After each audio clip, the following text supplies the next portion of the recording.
ମୋ କଥା ଟିକେ ଶୁଣନ୍ତୁ। ବନ୍ଧୁ ଯାହା କହିବାର ଅଛି ଶୀଘ୍ର କୁହନ୍ତୁ। ଆଜ୍ଞା ମୁଁ ବୁଝୁଛି ଆଜି ତୁମ ସାନ ଭାଇର ଚଉଠି ଭୋଜି ସନ୍ଧ୍ୟାବେଳକୁ ଅନେକ ଗୁରୁତ୍ୱପୂର୍ଣ୍ଣ ବ୍ୟକ୍ତିମାନେ ଭିଆଇପିମାନେ ଆସିବେ। ସବୁ ତ ବୁଝୁଛନ୍ତି, ତାହେଲେ ଯାହା କହିବାର ଅଛି ଶୀଘ୍ର କହୁନାହାନ୍ତି। ମୁଁ କେଉଁଠାରୁ ଆଗମନ କରିଅଛି ମୋର ସ୍ମରଣ ଅଛି ତ? ଏ ଟେନସନରେ ମୋର କିଛି ବି ମନେ ପଡୁନି। ଆଚ୍ଛା ନନା ଗୋସେଇ, ଆପଣ କେଉଁଠାରୁ ଆଗମନ କରିଛନ୍ତି? ମୁଁ ଭାର୍ଗବ ପ୍ରୋଗ୍ରାମରୁ ଆଗମନ କରିଛି। ନାମ ମୋର ଶ୍ରୀଯୁକ୍ତ ମକରଧ୍ୱଜ ମିଶ୍ର। ଆମେମାନେ ଭରଦ୍ୱାଜ ଗୋଷ୍ଠୀ ବଂଶର। ଆମ ବଂଶର ଇତିହାସ କହେ ମହାରାଜା ଯଯାତି କେଶରୀ 1100 ବର୍ଷ ପୂର୍ବରୁ। ଆପଣଙ୍କର ବଂଶାବଳୀ ବଂଶର ଇତିହାସ ଶୁଣିବାକୁ ମୋ ପାଖରେ ସମୟ ନାହିଁ। କେବଳ ବଡ଼ ଭାଇ କହିଲେ ବୋଲି ମୁଁ ଆପଣଙ୍କ ସହିତ ସମୟ ଦେଇ କଥା ହେଉଛି। ତାପରେ ଆପଣ ହେଉଛନ୍ତି ଭାଗବପୁର ଗ୍ରାମର ଲୋକ, ଯୋଉଠି ଆମର ଗୋଟେ ଫାର୍ମ ହାଉସ୍ ଅଛି। ଯାହା କହିବାର ଅଛି ଶୀଘ୍ର କୁହନ୍ତୁ। ତୁମେ ବହୁତ କର୍ମବ୍ୟସ୍ତ ଅଛ। ଏହା ମୁଁ ଆତ୍ମରକ୍ଷା କରିପାରୁଛି, କିନ୍ତୁ ମୋର ଆଲୋଚନା ଅତ୍ୟନ୍ତ ଗୁରୁତ୍ୱପୂର୍ଣ୍ଣ। ଯଦି ଆପଣଙ୍କର ଏତେ ଗୁରୁତ୍ୱପୂର୍ଣ୍ଣ ଆଲୋଚନା ଅଛି, ଆପଣଙ୍କର ପରିବାର କଥା ଆଲୋଚନା ନ କରି ଯାହା କହିବାର ଅଛି ଶୀଘ୍ର କହୁନାହାନ୍ତି। ଆଜ୍ଞା ଘରେ ମୋର ବହୁତ ଜଞ୍ଜାଳ। ଘରେ ମୋର କଳପ୍ରିୟା ପତ୍ନୀ, 5ଟି ସନ୍ତାନ ମଧ୍ୟରୁ କନିଷ୍ଠ ସନ୍ତାନଟିଏ ରୋଗଗ୍ରସ୍ତ ଅଛି। ତେଣୁ ତୁମଠାରୁ ଆମେ ବହୁତ ଜଞ୍ଜାଳ। ତାହେଲେ ଏ ଜଞ୍ଜାଳ କଥା ଆଲୋଚନା ନ କରି ଯାହା କହିବାର ଅଛି ଶୀଘ୍ର କହୁନାହାନ୍ତି। ଆଜ୍ଞା ମୁଁ କହିବା କଥା, ଆପଣଙ୍କ ଫାର୍ମ ହାଉସର ମ୍ୟାନେଜର ଦୁଃଖୀରାମ ଦ୍ୱିବେଦୀ ଆପଣଙ୍କ ଫାର୍ମ ହାଉସ ଫାଙ୍କା କରିସାରିଲେଣି। ଆଉ ମାନେ ଯାହା ପାଉଛି ସବୁ ବିକି ଦଉଛି। ପୋଖରୀରୁ ମାଛ, ବଗିଚାରୁ ଆମ୍ବ, ପଣସ, ନଡ଼ିଆ ସବୁ ବିକି ଦଉଛି। ଆଉ ଗରିବ ଦୁଃଖୀ ଲୋକଟିଏ ଲାଗିଲେ ଟୋଟାଲି ଦଉନି। ଏଡ଼େ ବଡ଼ ହାରାମି ସିଏ। ଭାର୍ଗବପୁର ଫାର୍ମ ହାଉସରେ ଯୋଉ ଫାର୍ମ ହାଉସ ଅଛି, ଆଜ୍ଞା ସେ ଫାର୍ମ ହାଉସକୁ ମୁଁ କେବେ ଯାଏନା। ତ ସେ ଯୋଉ ନଡ଼ିଆ, ଆମ୍ବ, ପଣସ ବିକ୍ରି କରିଦଉଛି, ଭାଇ ଏ କଥା ସବୁ ଶୁଣିବେ। ତେଣୁ ଯାହା କହିବାର ଅଛି ମୁଁ ଭାଇଙ୍କୁ ଜଣେଇଦେବି। ଆପଣଙ୍କ ବଡ଼ ଭାଇ ବୁଝିବେ ନା? ତାଙ୍କର ଧର୍ମପଦ, ସେ ସାକ୍ଷାତ ଧର୍ମର ଅବତାର। ସିଏ ସେ ତରଫକୁ କିଛି କହିବେନି ନା, କିଛି ତାହେଲେ କହିବେ। ଆପଣ ଯାଚି ହେଇ ଆସି କହିବାର କାରଣ? ଦେଖନ୍ତୁ ଆଜ୍ଞା, ଏଥିରେ ମୋର କୌଣସି ସତ୍ୟ ନାହିଁ। ଗାଁ ହିସାବରେ ଏ ଦୁଃଖୀରାମ ଦ୍ୱିବେଦୀ ମୋର ମିଳେଇ ହେବ। ଅଥଚ କୌଣସି ଦିନ ଗୋଟାଏ ଆମ୍ବ କି ପଣସ ସେ ମୋତେ ଦିଏ ନା, କି ମୁଁ ତାକୁ ମାଗେ ନା। ଗୋଟେ ଶିମ୍ବ କଷି ଦେବି ସେ ଦିଏ ନା ମୋତେ। ଏତେ ବଡ଼ ହାରାମି ସିଏ। ତାହେଲେ ଆପଣ ଏତେ ସବୁ କଥା କହିବାର କାରଣ? ଆଜ୍ଞା ମୋ କହିବା କଥା, ମୋର ଧର୍ମପତି ମାନେ ମୋର ଭାରିଜା ଗୋଟେ ମାନସିକ କରିଥିଲା। ସେଇଥିପାଇଁ ମୁଁ ତାକୁ ମାଗିଲି ଗୋଟେ ଶ୍ରୀଫଳ ଦିଅ, ଗୋଟେ ନଡ଼ିଆଟେ ଦିଅ। ରୋକକ ମନା କରିଦେଲା ସେ ହାରାମି। ମୋ ଆଗରେ ବସ୍ତା ବସ୍ତା ନଡ଼ିଆ ସିଏ ବିକି ଦେଲା ବେପାରୀକୁ। ପଠେଇ ଦେଲାଣି। ମୁଁ କହିଲି ନା, ଏ ଅନ୍ୟାୟ ସହି ହେବ ନାହିଁ। ବାବୁଙ୍କ ଆଗରେ କଥାଟା ନିଶ୍ଚୟ ପକେଇବାକୁ ପଡ଼ିବ। ତେଣୁ ଆପଣଙ୍କୁ କହିଦେଲି, ଏହାର ବିହିତ ପଦକ୍ଷେପ ନିଅନ୍ତୁ। ଆଚ୍ଛା ନନା ଗୋସେଇ, ନଡ଼ିଆର ଦାମ କେତେ ହବ? ଏଇ 10 କି 15 ଟଙ୍କା। ଆପଣ ଗୋଟେ ନଡ଼ିଆ ପାଇଁ 10-15 ଟଙ୍କା ପାଇଁ ଆପଣ ଥାନାରେ ଏତେ ଅଭିଯୋଗ କରିପାରୁଛନ୍ତି? ଆଜ୍ଞା ମୋର ଏକାଠି 50 ଥର 10-15 ଟଙ୍କା ଖର୍ଚ୍ଚ କରିବି ପଛେ ଆପଣ ଚାଲନ୍ତୁ। ସର୍ଜମିନ ଉପରେ ରୀତିମତ ତଦନ୍ତ ହବ, ସିଏ ଧରା ପଡ଼ିବ। ଆପଣଙ୍କ ଫାର୍ମ ହାଉସରୁ ତା ଚାକିରି ଯିବ। ତାପରେ ଯାଇ ଏ ମକରଧ୍ୱଜ ମିଶ୍ର ଶାନ୍ତି ପାଇବ।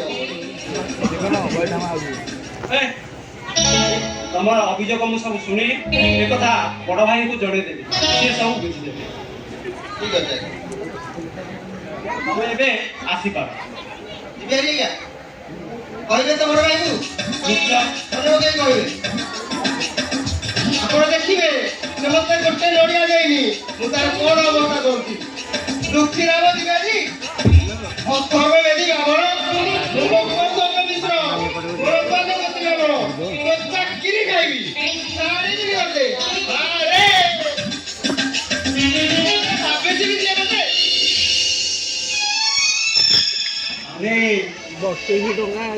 ଏଟା 100ରୁ 100 ବ୍ରାହ୍ମଣ, ପୁରା ଇତିହାସର ଚାଣକ୍ୟ। 5 ଦିନ ପରେ ଯିବି।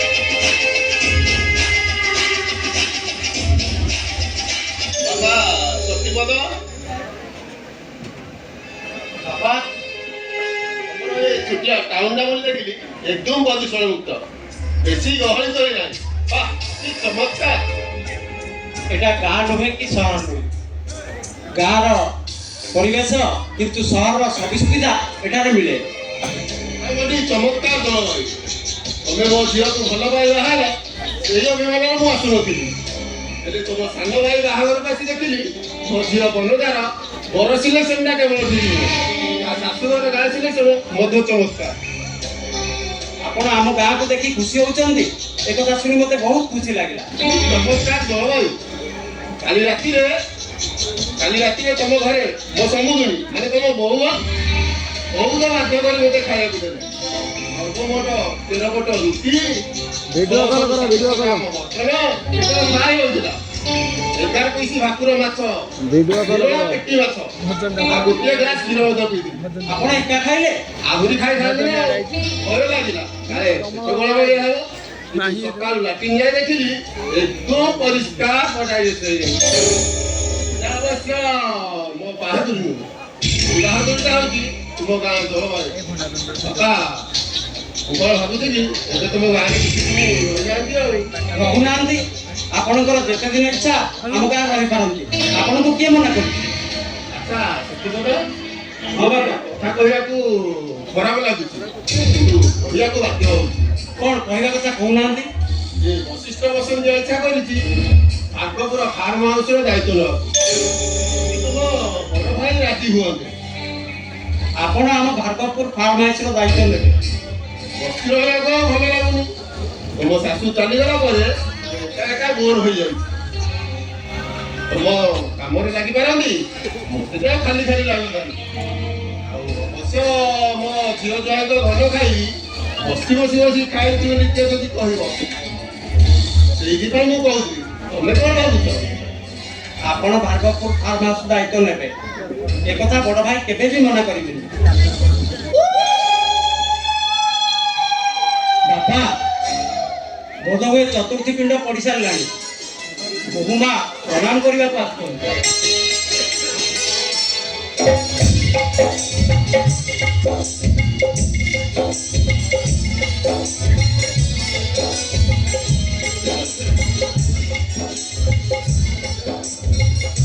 हेलो ये होचंदी तो चार बापा मैंने बापा बदल में जाता जा बापा को प्रणाम कर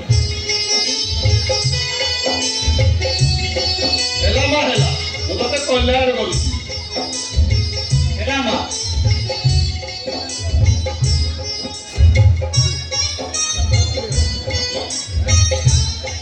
अरे नहीं तू फिर आए जो से समुद्र में वो देखे तो नहीं तू भीतर की जाओ नहीं ହଁ ବୋଉ ମୁଁ ଯାଉଛି ସମୁଦୁଣୀ ଇଏ ତ ମୋର ଆଉ ଗୋଟିଏ ଝିଅ ମୋ ଝିଅ ବନଗା କିଏ ଆଉ ସିଏ କିଏ ମୁଁ କଣ ତା ମୁହଁ ଦେଖିବିନି अरे किए मना कले तुम ताके मुंह देखिबनी सेइति पाई तो मो पुओ को बाहर पठे दे गोटे काम कर एई देख मो बहुर मुंह देख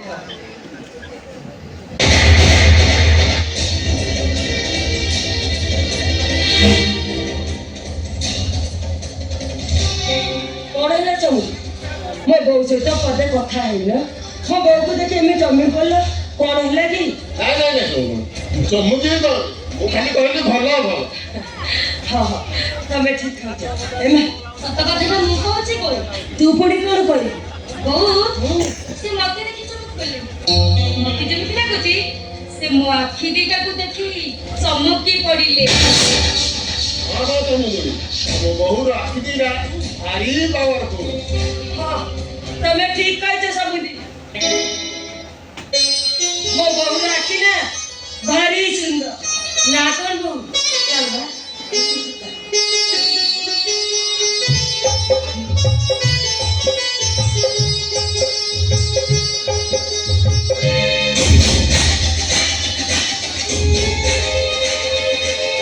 ଯେଉଁଠି ବାଘର ଭୟ ସେଇଠି ପୁଣି ସନ୍ଦ ଦେଶ ଯିବା ସେଠି ସେଟ୍ ହେଲା କି କିଛି ଭାବି ହଉନି ଆଜ୍ଞା ନମସ୍କାର କିଏ ବେ ଅତିଥି ଆପଣ ଯଦି ଅତିଥି ସନ୍ଦ ପରେ ଆସନ୍ତୁ ଏବେ ଖାଇବା ପିଇବା ଆରମ୍ଭ ହୋଇନି ନା ଆଜ୍ଞା ମୁଁ ଆପଣଙ୍କୁ ସେ ଭାବନାର ଅତିଥି ନୁହେଁ ମୁଁ ଅତିଥିଟାକୁ ଆଜ୍ଞା ଆପଣଙ୍କ ଝିଅ ହୋଇ ପରିଜା ଘରର ବୋହୂ ଆପଣଙ୍କ ଜ୍ୱାଇଁର ସାନ ଭଉଣୀର ବାହାଘର ମୁଁ ଡିଟେଲ ସଂଗ୍ରହ କରିଦେଇ ସବୁ ଖବର ଆରେ ଡିଟେଲ ସଂଗ୍ରହ କର ଏଠି ଅଛି ତମେ କେମିତି ଜାଣିଲ ଆଜ୍ଞା କି କଥା କାହା କହୁଛନ୍ତି ଆଜ୍ଞା ଆମ ଗାଁ କଡ଼ରେ ଗୋଟିଏ ଛୋଟିଆ ନଈ ଗୋବରୀ ନଈ ଶୀତ ଦିନେ ସେପଟ ନଈ ପଠାର ଗାଁ ଲୋକମାନେ ଧନିଆ ଚାଷ କରନ୍ତି ଆଜ୍ଞା ଆମ ପିଲାମାନଙ୍କର କାମ ହେଲା ସେଠୁ ଧନିଆ ପତ୍ର ଚୋରି କରି ଆଣିବା ହେଲେ ଆମ୍ବୁଲ ପକେଇ ଧନିଆ ପତ୍ର ଚଟଣି ପଖାଳ ଭାତକୁ ଅତି ଚମତ୍କା ଆଜ୍ଞା ଆମ ପିଲାମାନେ ସବୁଥର ଧନିଆ ପତ୍ର ଚୋରି କରି ଆଣିଲା ବେଳେ ପ୍ରାୟ ରାତି ହାତରେ ଧରା ପଡ଼ିଯାନ୍ତି କାରଣ କଣ ଜାଣନ୍ତି କଣ ଆଜ୍ଞା ସେ ଧନିଆ ପତ୍ର ଏମିତି ଏକ ଖତର ଜିନିଷ ତାକୁ ଗାମୁଛାରେ ଛାତ ପରତ କରି ରଖିଲେ ବି ଏ ବାଛି ପଠେଇବ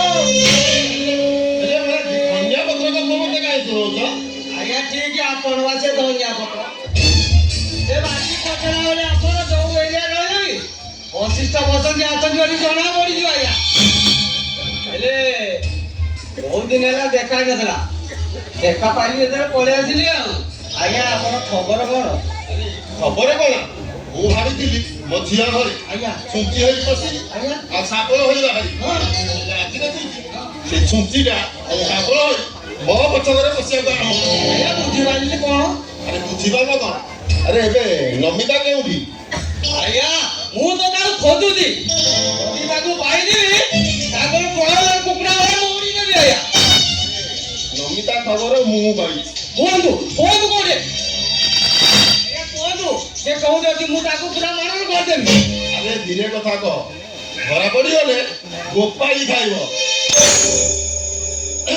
ଏଠୁ ଲଣ୍ଡା ହୋଇଯିବ ଆଜ୍ଞା ଘଟଣାଟା କଣ ଧୀରେ କଥା କୁହ ଘଟଣାଟା କଣ ଆଜ୍ଞା ଖୋଲିକି କୁହନ୍ତୁ ବାହାଘର ବାଜା ଭିତରେ ଆମେ ଦି ଜଣ କଥା ହେବାକୁ ସୁବିଧା ହବ ଚାଲ ମୋ ପଛ ପଛେ ଚାଲ ମୁଁ ସବୁ କଥା ତମକୁ ବୁଝେଇଦେବି ଠିକ ଅଛି ଆଜ୍ଞା